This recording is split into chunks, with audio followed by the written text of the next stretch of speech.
llamada telefónica. Acá está.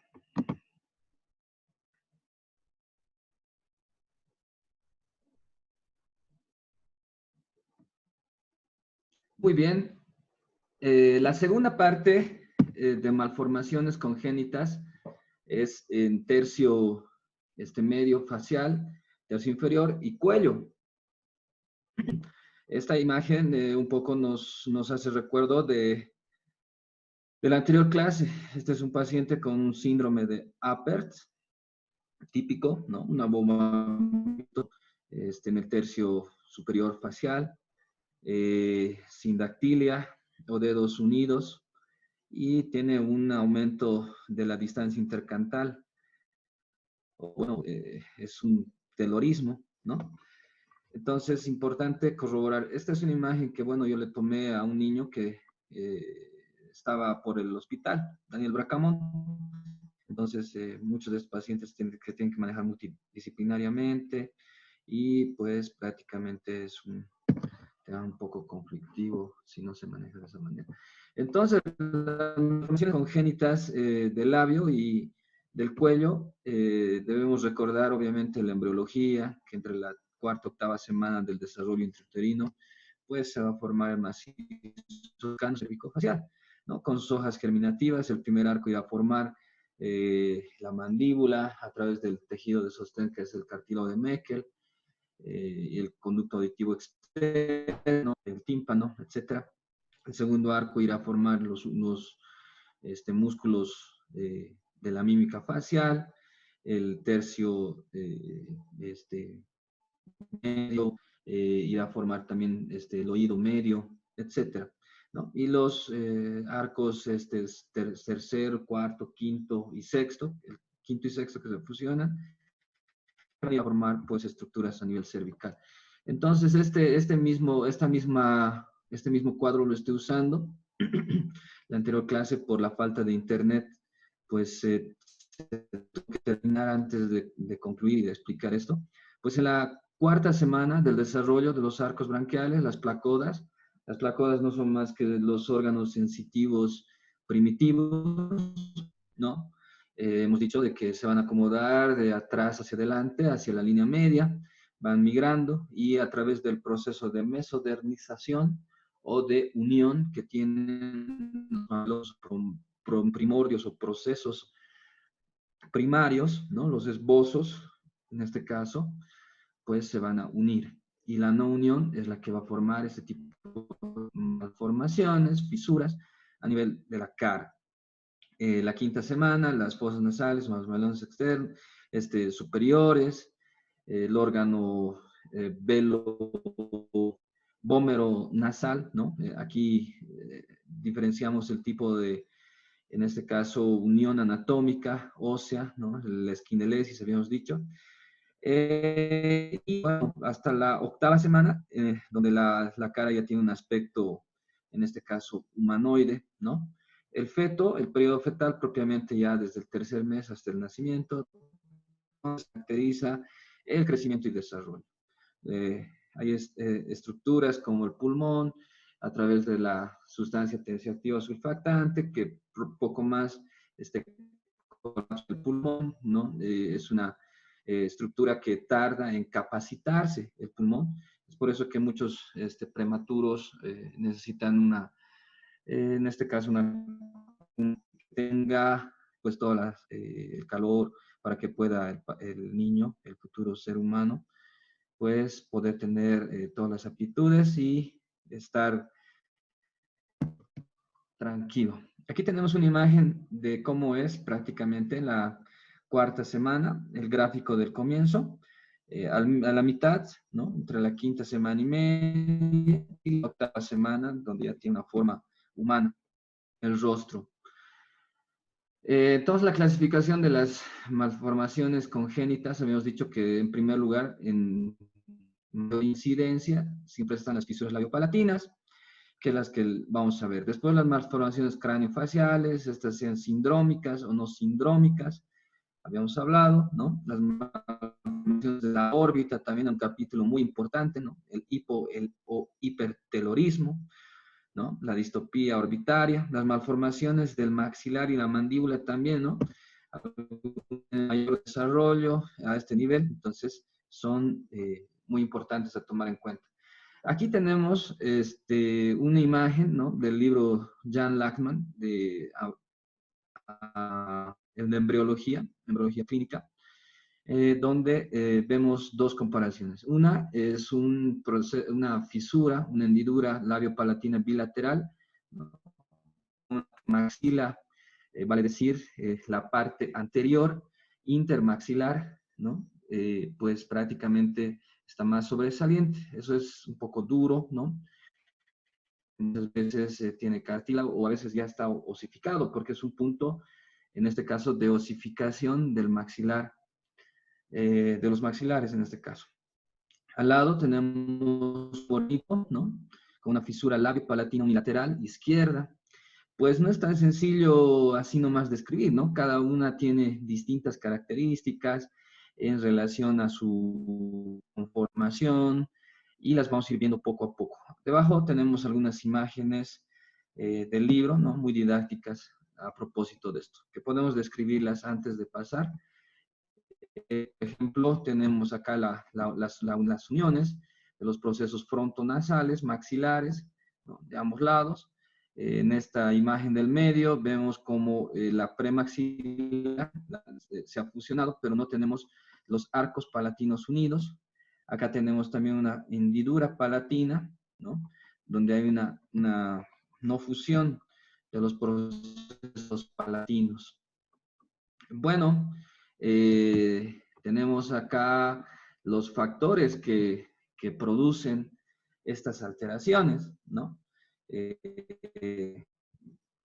No, esto es las fisuras labiales infrecuentes, ¿no? Bueno, las que no son frecuentes. Las fisuras labiales infrecuentes pueden ser mandibulares, ¿no? Es sumamente rara a nivel del maxilar inferior, ¿no? Puede ser una alteración en la no fusión, en este caso de los cartílagos de Meckel, y que no van a formar la sínfisis, y pues hay una hendidura hacia abajo, en el labio inferior, medial muchas veces, ¿no?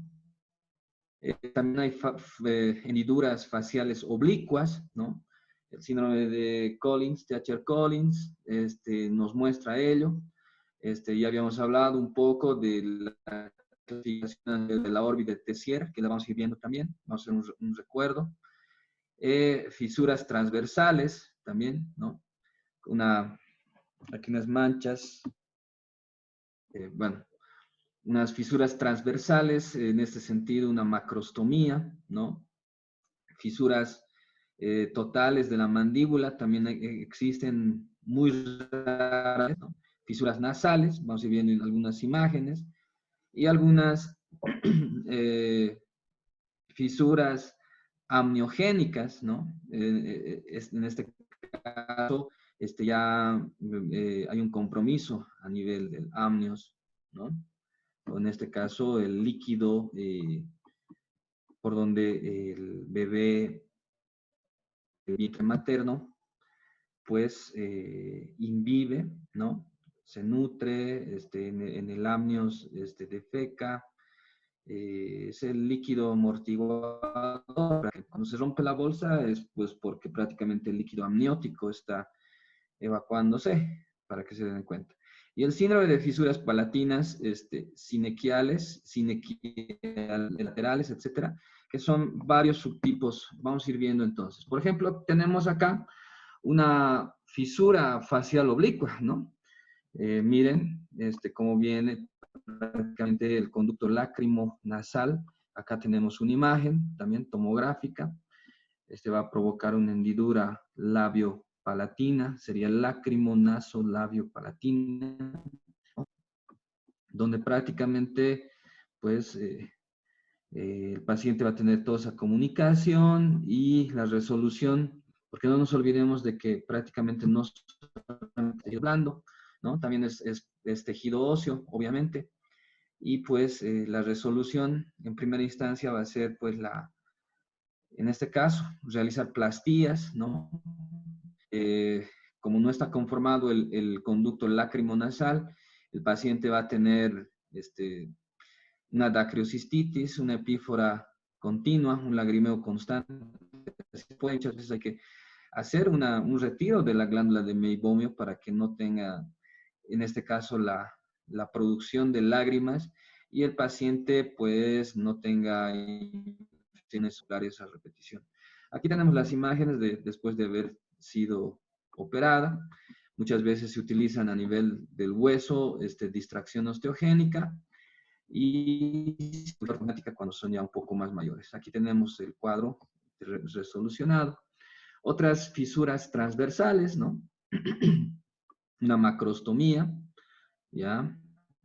Típica en el síndrome de Golden Heart, ¿no? Por ejemplo, aquí a nivel del interpalpebral del lado derecho y la comisura labial del lado derecho, con una no función del CAE, del conducto auditivo externo. Muchas veces está permeabilizado, otras veces no está permeabilizado. Pues es importante ver si hay conducción, en este caso óptica. Conducción, como les digo, el sonido tiene dos vías de conducción. Una que es aérea, que es propiamente por el CAE, por el conducto auditivo externo, y otra que es sensitiva, que es a nivel de la mastoides, ¿no? Entonces hay que evaluar todo esto para ver si solamente va a tener un fin estético o funcional. Por eso les hablo. Entonces aquí tenemos una imagen de un síndrome de Pierre-Robin, es este. Este es el de Golden Heart, el de Pierre-Robin. Este síndrome de Romberg también existe, ¿no? Y ya un poco más grandecito, el de Romberg, que es prácticamente no congénito, pero sí del desarrollo, también es importante, es una hipoplasia facial. Estos pacientes también pueden presentar apéndices preauriculares, que es un conglomerado de tejido, en este caso cartilaginoso, cubierto por piel. Aquí tenemos otro ejemplo de las fisuras nasales. Miren, ¿no? Esta fisura, como a nivel del lóbulo, en este caso del ala, el ala nasal derecha y la porción, en este caso del cartílago encima del angular, esa unión, ¿no? Pues es más pronunciada. Miren una imagen de abajo, donde hay una asimetría, ¿no? Muchas veces estos pacientes, pues obviamente tienen que ser, hay que evaluar. Miren cómo una coana, la coana derecha en este caso, es menos en diámetro del lado izquierdo, y esto limita prácticamente a que tengan este tipo de pacientes, pueden tener hasta una poliglobulia, tienen alteraciones a nivel de las vías aéreas, una septoescoliosis provocada justamente no por todo esto. Entonces, aquí tenemos la clasificación de Tessier, ¿no? De 1973, donde prácticamente el globo ocular va a ser el que es como un reloj, pero en sentido contrario, ¿no? La comisura o el canto interno del ojo, a nivel de la fisura 1 y 2, ¿no? 4 infrapalpebral, 5 infrapalpebral, 6, 7, como la Tessier, perdón, la de Collin, una genesia del hueso cigomático, o una hipogenesia del hueso cigomático, ¿no? Una cara hundida. La 8 a nivel, en este caso, del canto externo, del párpado, ¿no? 9, 10, 11 suprapalpebrales. 12, 13 y 14 a nivel medial, pero superior. Entonces, tenemos acá, para tener más afianzado esta imagen, volveremos a verla, ¿no? Miren, aquí también tenemos una formación anómala del lóbulo nasal. Entonces, quiero que se recuerden esta imagen, mis estimados amigos, y esta imagen la vamos a ir viendo, pero ya con fotos de pacientes que tienen este tipo de hendiduras. Entonces, la hendidura 0 o 14, que hemos dicho, ¿no? 14 hacia arriba y 0, que es la parte inferior, porque 1 es el canto interno. Entonces, en la línea media, prácticamente, este paciente, pues son pacientes que tienen doble vía nasal, pueden tener dos cartílagos septales, etcétera, porque van a tener conductos accesorios, van a tener obviamente una distancia intercantal aumentada. Esto se llama hipertelorismo, ¿no? Y prácticamente tiene una doble formación, una doble vertiente bilateral, bueno, dos nasales, obviamente con sus vertientes, tendría 4 en este caso, ese tipo de alteración. Tenemos acá otra, ¿no? Esta es la 1 con la 13, a nivel del canto interno, ¿no? Ahí se forma. Esta formación es un, es un quiste, ¿no? Es un quiste, en este caso, de retención lacrimal, porque el conducto lácrimo-nasal no debe estar, en este caso, permeable hacia el trayecto de lo que vendría a ser el cornete medio, ¿no? Por donde debería, pues, llegar las lágrimas. Entonces se ha formado esta alteración, ¿no? Tenemos otro, en este caso 212, a nivel del párpado. Tenemos el 2, que es también al lado del 1, ¿no? Al lado, bueno, este tipo de pacientes van a tener un párpado en tienda de campaña, que se llama, ¿no? Justamente tienda de campaña porque es como una campaña. Entonces, el paciente va a tener conjuntivitis bacterianas a repetición por la incompetencia bipalpebral y pues ese ojo es el que hay que cuidar, ¿no?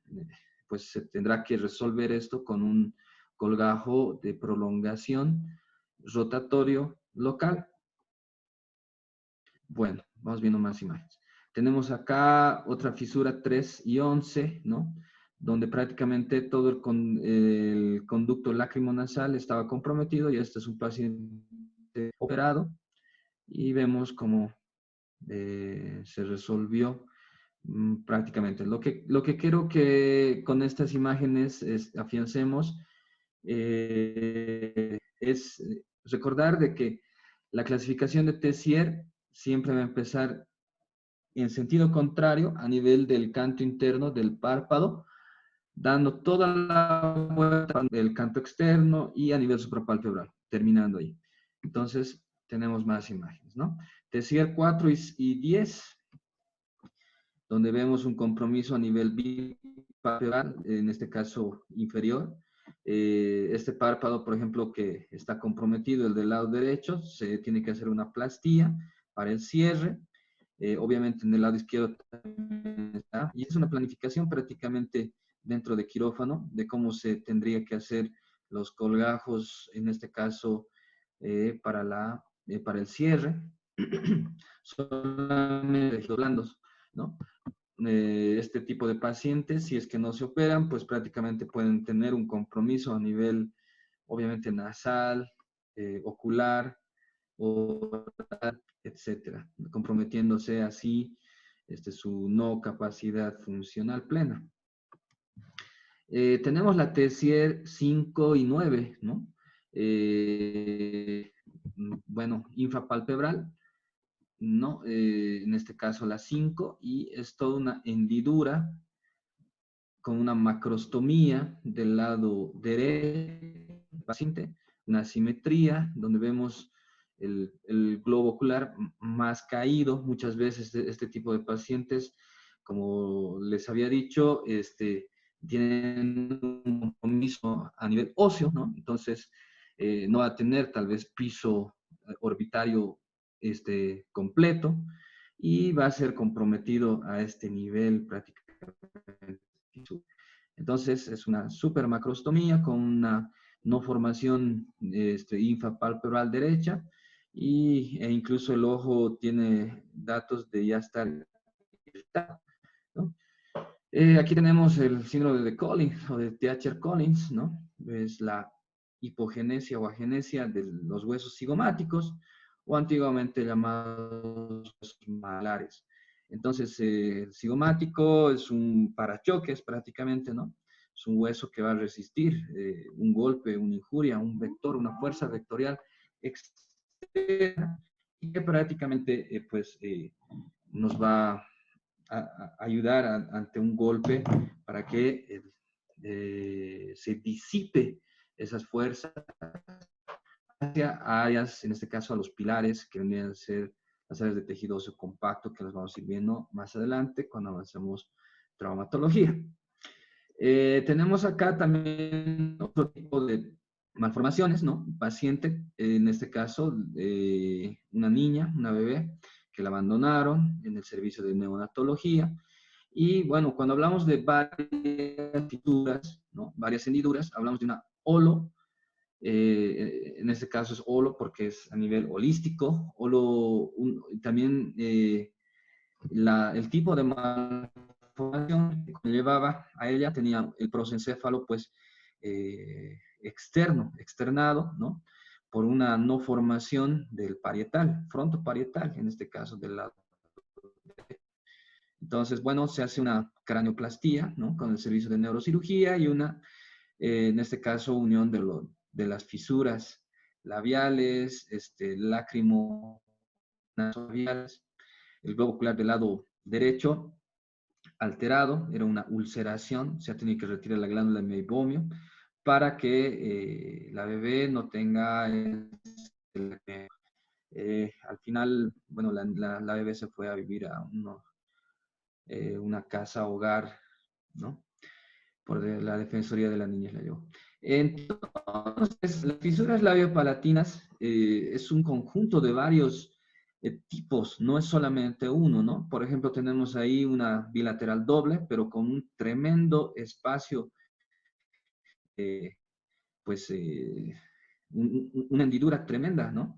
De base ancha, que va a comprometer las dos coanas, etcétera.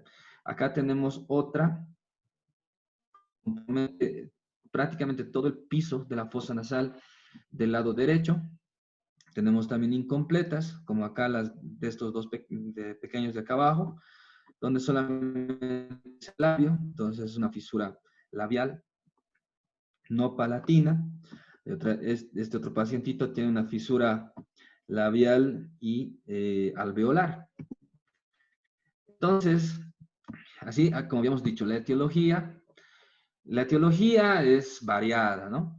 Entonces, hay deformaciones de características autosómico-dominantes, ¿no? Que los pacientes, bueno, van a traer con ellos esa carga genética de los padres y pueden heredarlas. O pueden, en este caso, representarse en ellos. Hay displasias exógenas, ¿no? Alteraciones, en este caso, externas, pues puede ser por un trauma, puede ser por, en este caso, algún medicamento, etcétera, ¿no? Hay infecciones virales también, ¿no? También incluso parasitarias. Por ejemplo, el Toxoplasma gondii está asociado a malformaciones, en este caso faciales, ¿no? Una alteración, en este caso nutricional, también va a conllevar a que el paciente no tenga una formación, porque es un ser que requiere todo tipo de nutrientes que no van a ser aportados y por ende va a repercutir en esto. El alcoholismo también, ¿no? Habíamos dicho en este caso, la anencefalia también, daños radiogénicos, ¿no? Los rayos X, etcétera, daños medicamentosos, especialmente anticonvulsivos, que pueden producir pues, alteraciones a este nivel. Tenemos la hipoglucemia, también el endometrio que no va a estar plenamente o una implantación, en este caso del huevo cigótico, endometrial ectópica también, y el estado anímico de la madre. Entonces, la etiología y la génesis va a ser por blastogénesis, embriogénesis y fetogénesis, ¿no? O sea, a nivel de, en este caso, las blastómeras, que son el epiblasto y el hipoblasto, después la embriogénesis, donde ya están las 3 hojas germinativas a través de la gastrolización, y que cada arco branquial va a tener estas hojas germinativas, y con la cuarta hoja germinativa o el mesénquima van a ir a formar la mesodernización. En este caso, la no mesodernización es prácticamente la que va a formar esta hendidura o fisura. La fetogénesis es prácticamente solamente ya el crecimiento, porque el periodo fetal es de crecimiento y desarrollo, no de formación. Entonces, también existe a propósito, algunos estudios donde se puede hacer un punto de sutura en el feto. Eso puede ayudar a que dentro de su desarrollo no esté tan abierta la hendidura que tiene. Entonces, los arcos branquiales van a tener los procesos faciales, ¿no? Los procesos frontal, frontonasal, maxilares, mandibulares, cada uno está conformado por los arcos branquiales. Y los arcos branquiales van a tener las 3 hojas germinativas que a través del mesodermo pues van a unirse. Entonces, la hendidura frontonasal, por ejemplo, es por la no unión frontonasal con el maxilar, ¿no? La famosa fisura labio-palatina. Los procesos maxilares crecen en sentido medial o mesial, ¿no? De atrás hacia el medio. Al no haber esa unión medial, pues va a haber esta alteración. En el labio superior tenemos 2 procesos nasales internos y y 2 procesos maxilares. Ambos en el labio inferior tenemos los procesos mandibulares que se deben unir, ¿no? La nariz son 5 procesos, el frontonasal, nasales externos y nasales internos. Los procesos nasales internos del paladar primario, los procesos maxilares en las crestas palatinas del paladar secundario. Bueno, tenemos acá los mecanismos de soldadura, ¿no? de los mamelones, o primordios, o procesos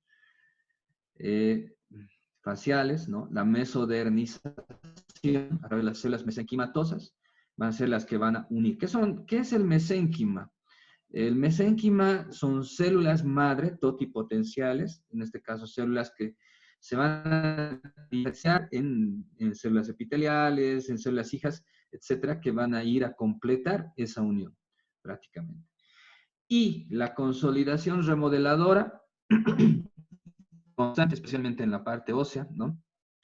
Pues en este caso los osteoblastos que van formando hueso, y los osteoclastos que van retirando, en este caso, el exceso de hueso y también van a hacer ese equilibrio, ¿no?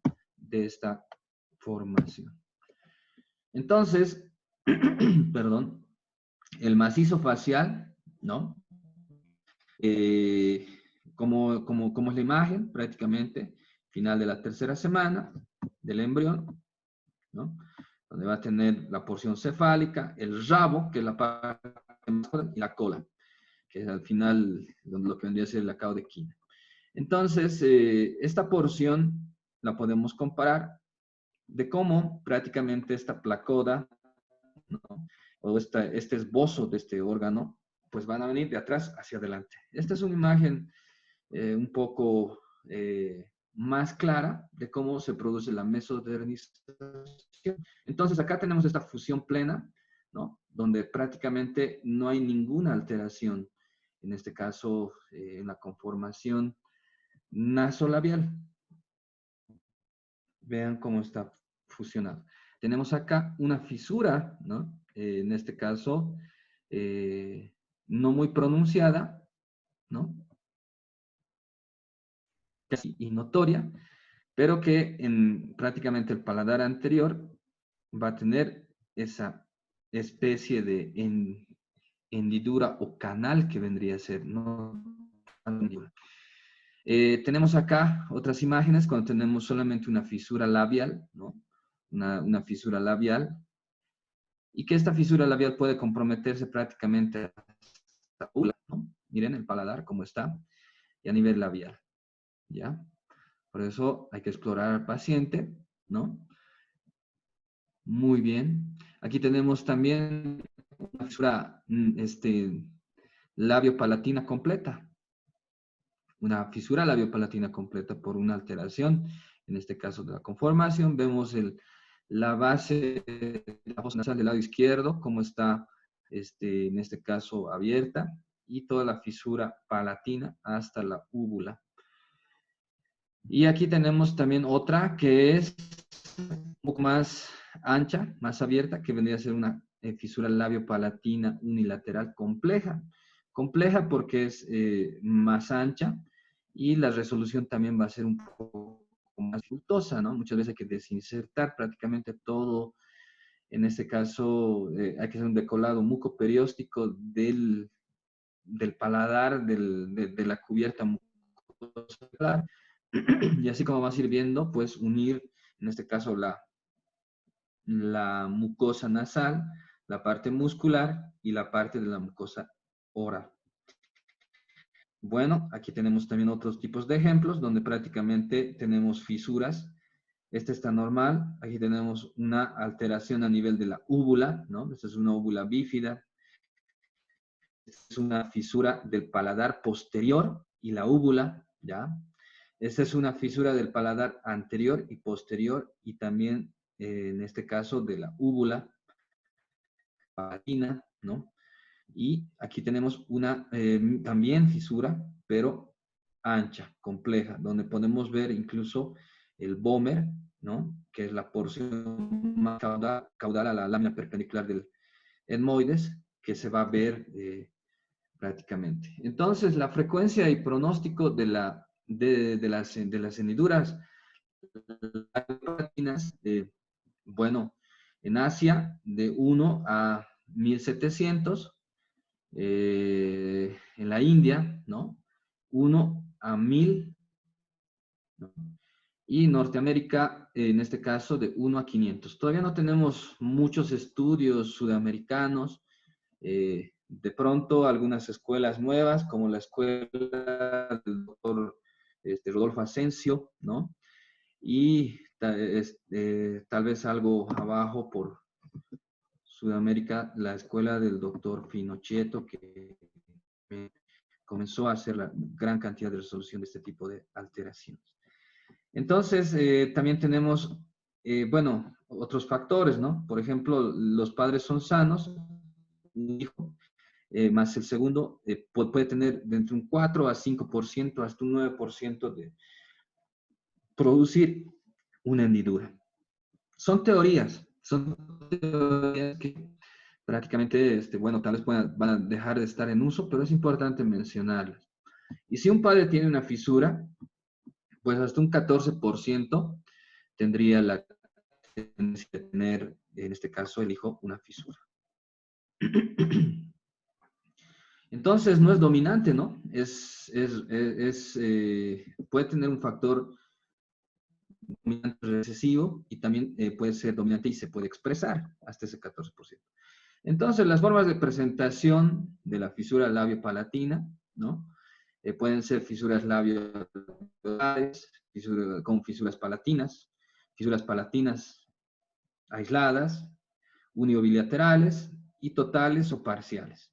Vamos a ir viendo algunas. Entonces, también puede ser, a propósito, continuando, tenemos fisuras labiales solamente, labioalveolares, fisuras labioalveolo-palatinas, fisuras palatinas aisladas, fisura palatina submucosa y fisuras velares, ¿no? La úvula puede ser completa o total. Ahí tenemos, por ejemplo, una imagen de un bebé con una fisura, en este caso palatina, ¿no? Fisura palatina aislada. La fisura labial parcial unilateral, ¿no? Solamente va a involucrar lo que vendría a ser el bermellón, ¿no? El labio. Y, bueno, puede haber una asimetría, en este caso, de la nariz, ¿no? Porque prácticamente va a jalar, en este caso, el ala izquierda del paciente por la hendidura. Entonces hace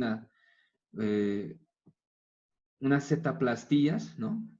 Utilizando la técnica de Millard, ¿no? Puede ser la Millard o la Millard modificada o la de Randall, ¿no? Vamos a ir viendo más adelante cómo son esas técnicas. Tenemos otros ejemplos primero. La fisura labial total, en este caso es unilateral, ¿no? Esto va a abarcar prácticamente hasta el paladar, por eso es, bueno, total labial, porque va a ir prácticamente desde la base nasal hasta todo el labio, y esto puede abarcar hasta el paladar, entonces es completa, ¿no? Hablamos de completa cuando abarca hasta el paladar. Tenemos la fisura labial subcutánea, miren, está debajo. A este nivel tiene un aspecto de que la piel es más delgada o hay una esclerosis dermoepidérmica, ¿sí? Y puede comprometer prácticamente, en este caso, la alteración funcional, ¿no? Porque puede ser una no inserción del orbicular o que no va a poder tener una competencia interlabial buena. Muchas veces este tipo de pacientes puede que se les agrega por debajo en la piel, en este caso tejido autólogo, la misma grasita, ¿no? Del abdomen, se puede ir afectando en su resolución. Una fisura labial bilateral, como es la que hemos visto también al comienzo, miren, ambos lados, bilateral, por eso, ¿no? Esa bilateral puede ser simple, puede ser hasta compleja si es hasta atrás. Tenemos aquí otra fisura labio alveolar unilateral, ¿no? Donde tenemos la fisura labial y de lo que vendría a ser la cresta alveolar, ¿no? Pero no el paladar, también. Tenemos una fisura labio alveolar bilateral. Tenemos acá la premaxila, que está bien adelantada, a la altura de la nariz, ¿no? A la misma altura de la punta nasal está toda la premaxila con dos piezas dentarias, ¿no? Tal vez natales, hay muchos pacientes que nacen con estos dientes y se llaman dientes natales, que son los mismos, por una alteración del listón, que vendría a ser el tejido de sostén de estos órganos. Miren cómo es la premaxila totalmente adelantada, desprendida del paladar, y pues prácticamente para la resolución hay que hacer hasta una osteotomía. Tenemos acá otras imágenes, ¿no? El mismo caso en libro, pero acá algo real. Entonces un bebé que tiene una fisura labio-palatina, quiero que vean esta imagen, cómo está incluso más adelantada la premaxila que hasta la punta nasal. En esta se hace una fractura, un fracture, y pues prácticamente se puede consolidar. Es una cirugía muy delicada, pero un resultado aceptable. Tenemos una fisura labio-palatina izquierda, ¿no? En este caso es una fisura labio-palatina izquierda completa y parcial del lado derecho. Entonces también puede haber combinadas, mis estimados amigos. Miren, aquí tenemos una fisura completa y aquí incompleta o parcial. Entonces, cada caso es distinto, cada caso es necesario estudiarlo antes de hacer. Tenemos acá otro ejemplo de una fisura palatina primaria completa, ¿no? Miren, es una fisura ancha desde el paladar anterior, paladar posterior, y la otra prácticamente ya ni se la nota, ¿no? Aquí está el velo del paladar. Entonces, prácticamente este tipo de pacientes, si no se operan, van a tener rimaria, van a tener alteraciones por intercambio, en este caso, los líquidos orales. ¿Ah? Escucho unos sonidos extraños por ahí. Bueno, continuemos. Aquí tenemos más casos, un poco más complejos, ¿no? Donde prácticamente hay que esa unión. Esta igual es unilateral completa e incompleta del lado izquierdo, pero un poquito más compleja. Entonces, la fisura labio-palatino unilateral primaria se la tiene que operar hasta entre la 10ª semana se va a hacer la keilorrafia, que es la cirugía del labio, ¿no? Se puede utilizar la técnica de Millard, la más conocida mundialmente, o la de Randall, ¿no? Tennyson Randall, también hay otras técnicas con colgajos, y la de Asensio. Y la fisura labiopalatina secundaria, que prácticamente, bueno, prácticamente el paladar se lo tiene que operar, en este caso, después de los 7, 8 meses, por la disposición de los músculos periestafilinos externos e internos, ¿no?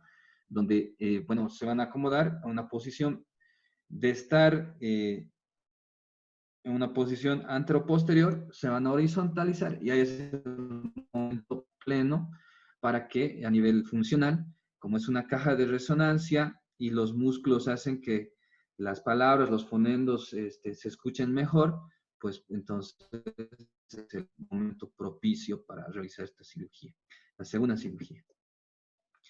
Fisura secundaria completa, ¿no? Cuando hablamos de primaria, secundaria, bueno, hablamos de primaria, prácticamente si está más adelante, y secundaria está posterior.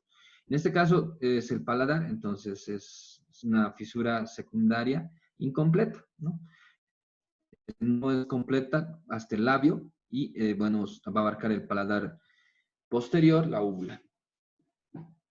La úvula también, la úvula bífida o la úvula, en este caso como la lengua de la serpiente, ¿no?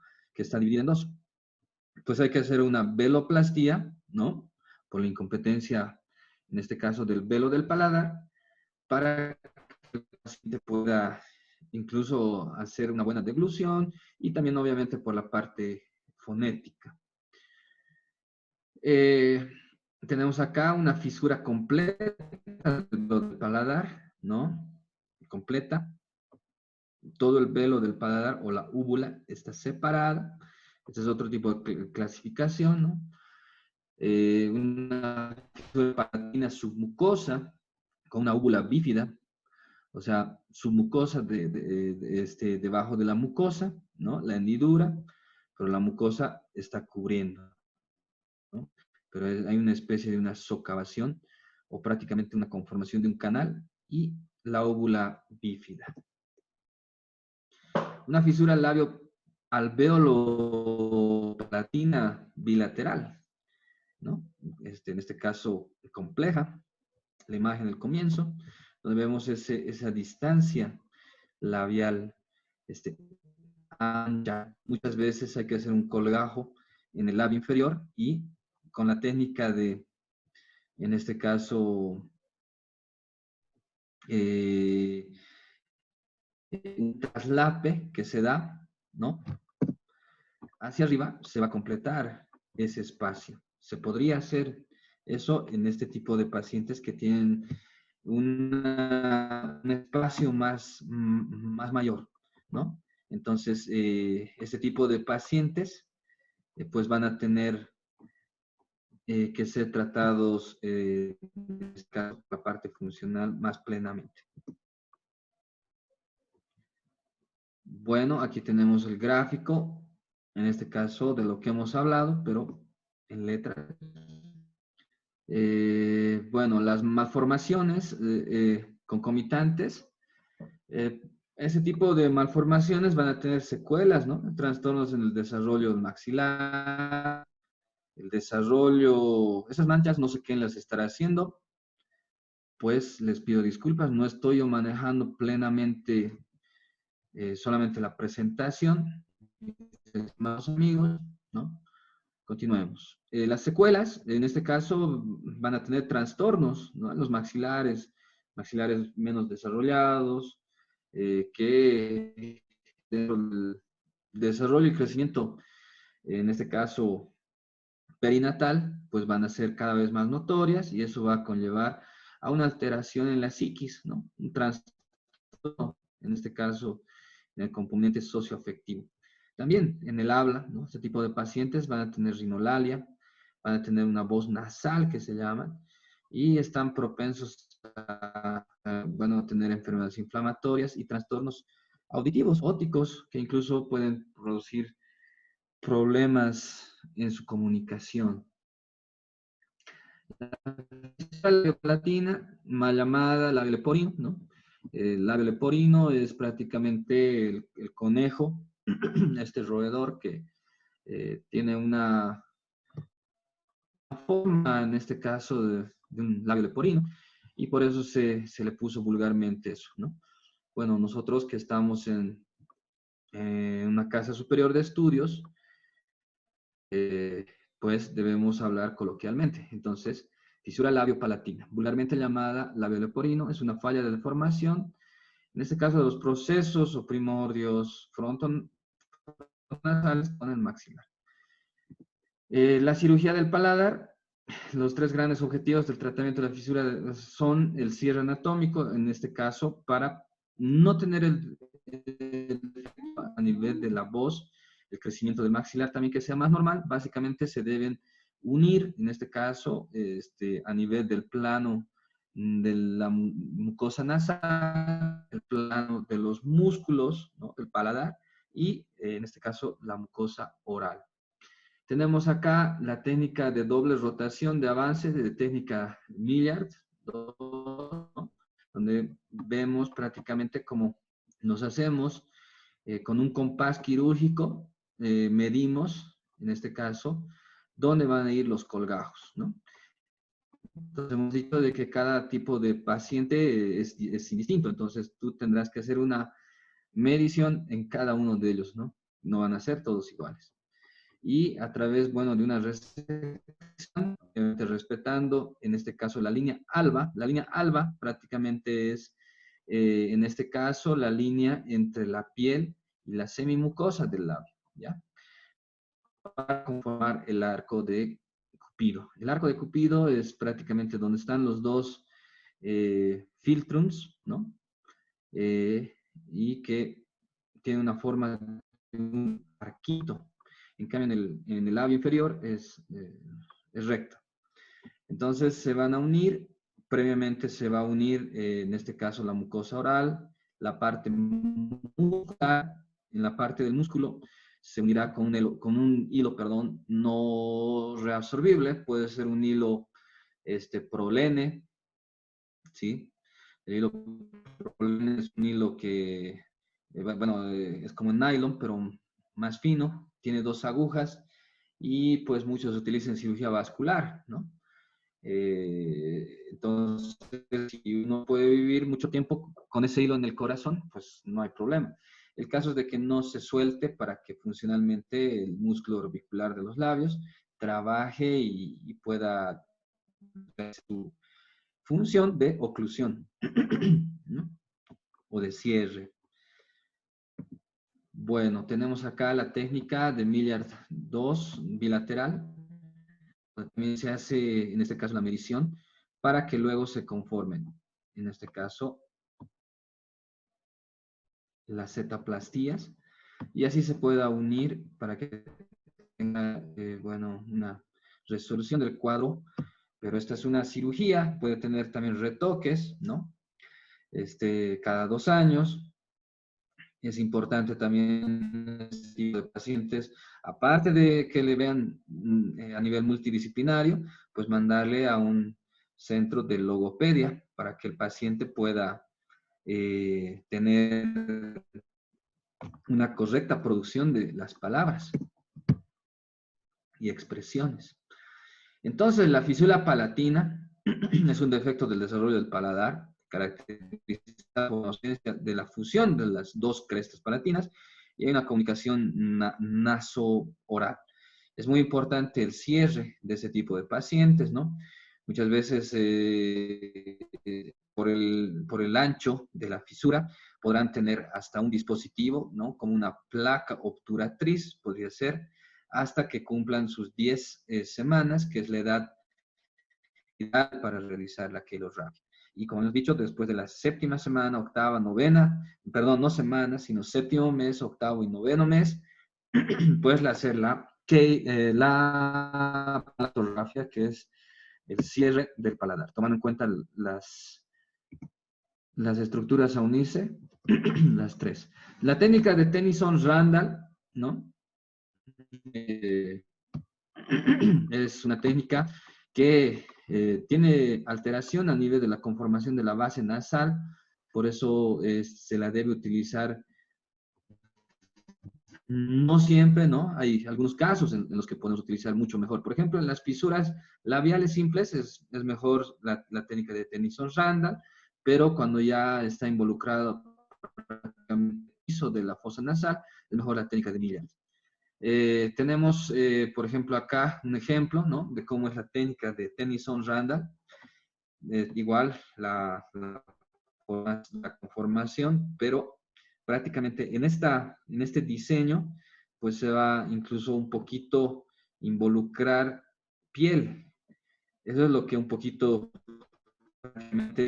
no gusta mucho de esta técnica, porque la mayor cantidad de tejido que esté sano, pues debemos utilizarlo.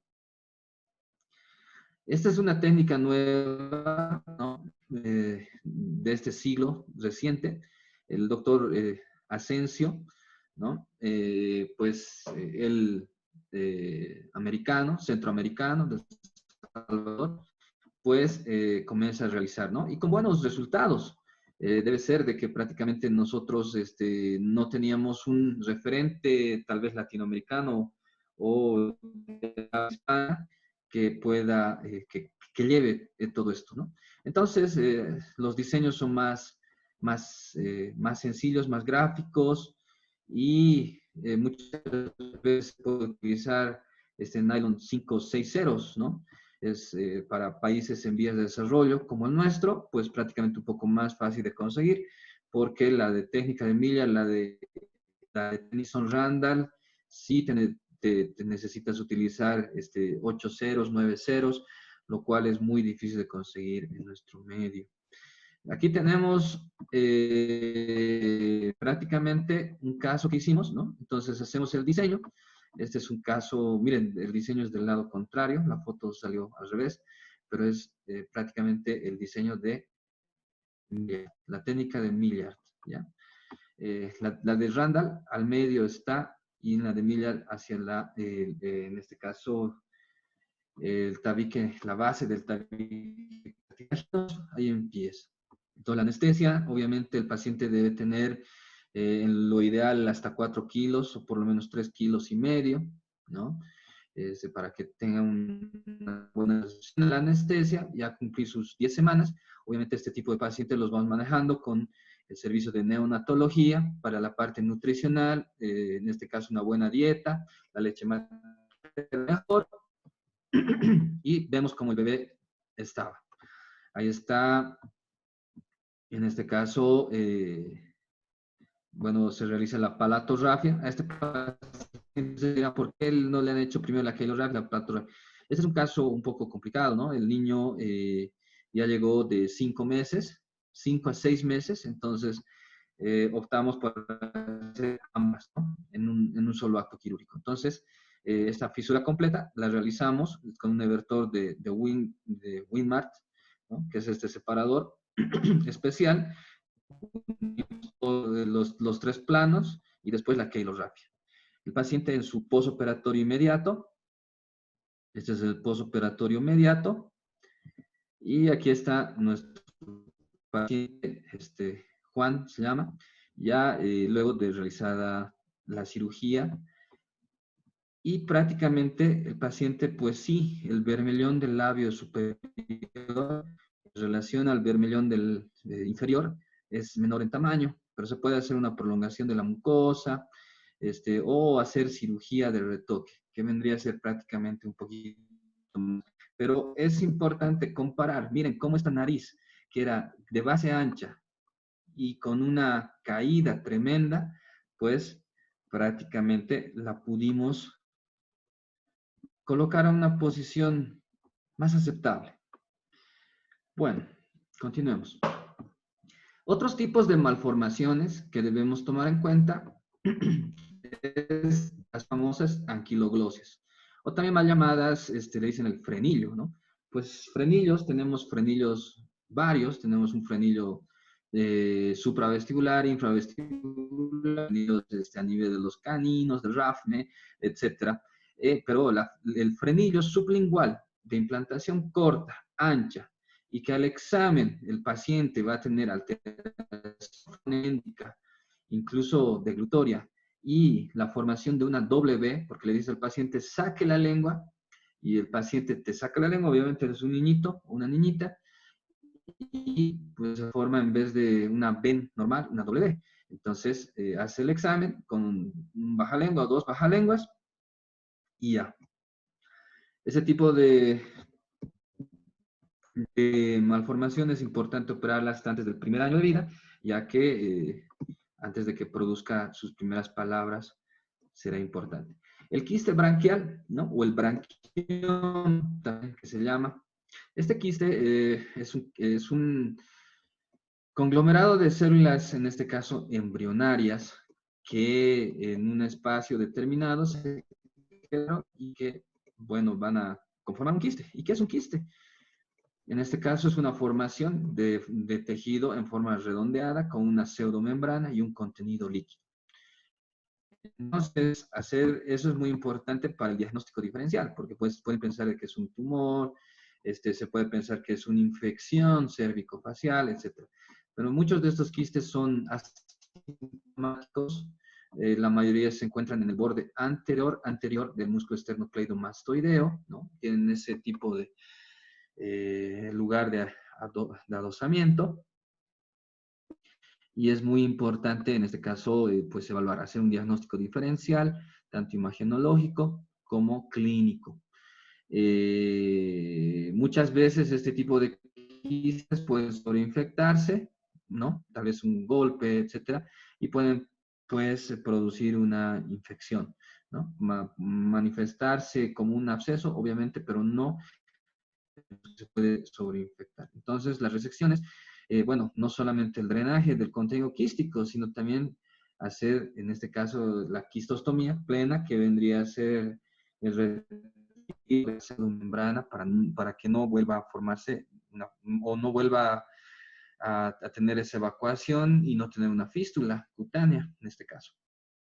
Entonces, se hace un caso de un quiste branquial, donde prácticamente se hace un abordaje amplio, cuidando obviamente el nervio facial, y esto que vendría a ser es la fistulomía, porque este ya estaba fistulizado. Entonces, ahí tenemos la resección no solo de la membrana quística, sino también del conducto patológico. Ahí tenemos unas imágenes prácticamente cómo se va a formar estos quistes, ¿no? Tenemos los espacios, las bolsas faringias, ¿no?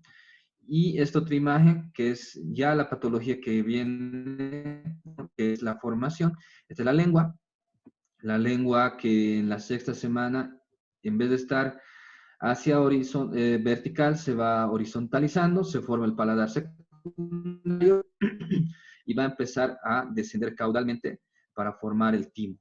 El timo y la lengua tienen un mismo origen embrionario. Y entre medio del timo,